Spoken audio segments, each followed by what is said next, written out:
ఈ రోజు విద్యా విధానాన్ని ప్రాథమిక పాఠశాలల సంఖ్యను కూటమి ప్రభుత్వం తగ్గిస్తూ పోతా ఉంది. 35,000 ఉన్నటువంటి ప్రాథమిక పాఠశాలను 10,000కు తీసుకురావాలన్నది వాళ్ళ ఆలోచన.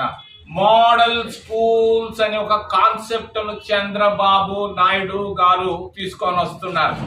మధ్యాహ్న భోజన పథకాన్ని ప్రవేశపెట్టింది కాంగ్రెస్ పార్టీ.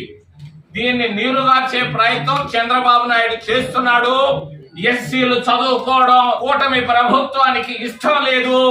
ఎస్టీలు చదువుకోవడం కూటమి ప్రభుత్వానికి ఇష్టం లేదు. మైనారిటీలు చదువుకోవడం కూటమి ప్రభుత్వానికి ఇష్టం లేదు. ఓబీసీలు చదువుకోవడం అసలే ఇష్టం లేదు. అందుకొరకే ఈ ప్రాథమిక పాఠశాలను తగ్గిస్తున్నారు. తప్పు అని తెలియజేస్తున్నాను. దీన్ని నేను ఖండిస్తున్నాను నిశ్చితంగా.